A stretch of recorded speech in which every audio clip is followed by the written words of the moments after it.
Do you need to add a diff breather kit to the 2021 D-Max? In my opinion, the answer would be no. If your general use and you're only going to hit water, a couple of times a year. So unless you're doing primarily high country work where, one track you can cross 20 rivers, the water's up over your bonnet, then for that sort of use, I would say a breather kit is safe. The standard D-Max is more than capable with its diff breather system to handle that. Let's talk diff breather. I've used the Harrop diff breather kit. There's lots out there on the market. What you use, totally up to you.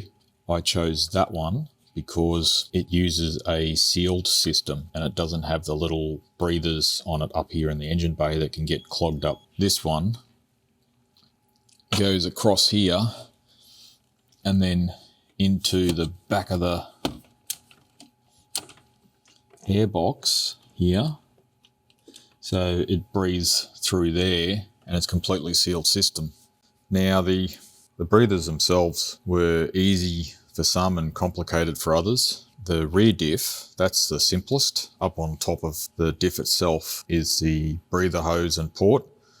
The breather hose travels up, gets strapped to a metal breather, and then runs back up with a rubber one and attaches to the fuel inlet hose. What you do with that is up to you. Cut it off, take the whole thing out, whatever. I took the hose out. I disconnected all the hose. I took the breather port out, replaced it with the Harrop supplied one, and then I ran the breather line up from the diff to the breather kit at the front. There's no shortage of places to run the breather line up on top of the chassis frame.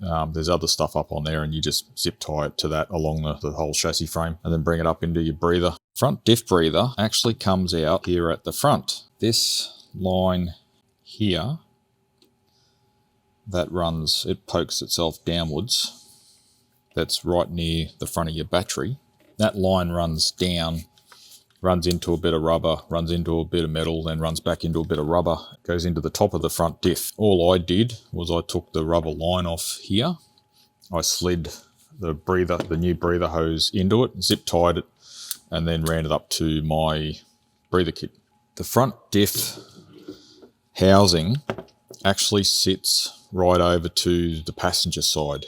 And what I think happens is the CV goes straight into the diff center itself, or pretty close to it anyway, as an actual axle. And then on the other side, you've got what I think is a sealed axle, because it then has its own breather.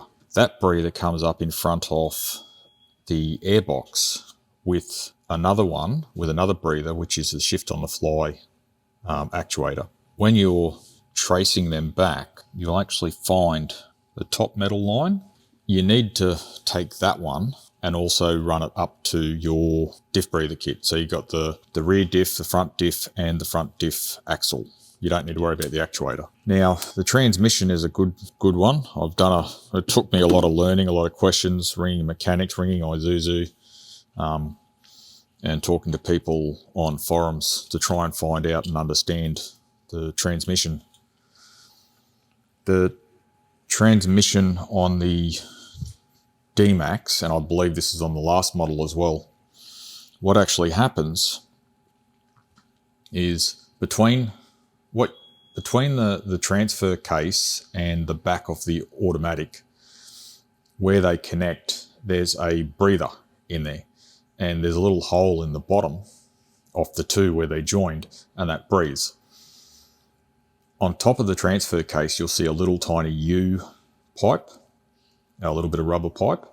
That's the transfer breather coming out of the transfer case and then into the breather port. And then on the rear of the transfer case, you've got an actuator, which has a breather pipe that comes up and runs onto a port as well. So both of those actually go into the same breather.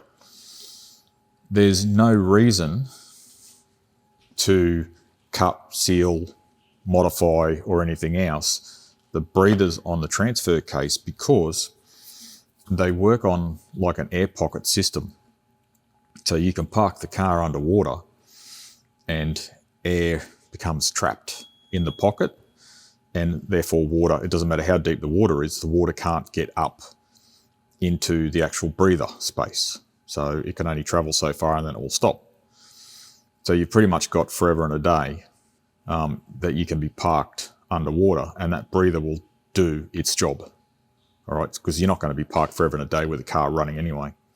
So there's just no need to touch the breather on the transfer case. You can if you really want to, where my understanding is you can take it off the breather port, seal the other end of the breather port up, and then just run your transfer breather from the transfer case and up to your breather system. So you can do that if you want to. I haven't, because I took the advice that I ended up discovering on how it worked, so I left it at that.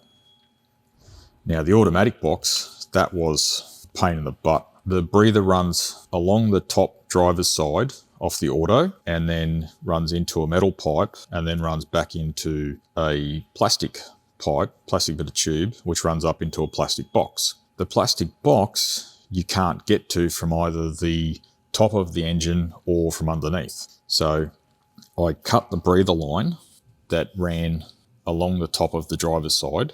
I folded the front half over and then zip tied that into position, so it sealed it off.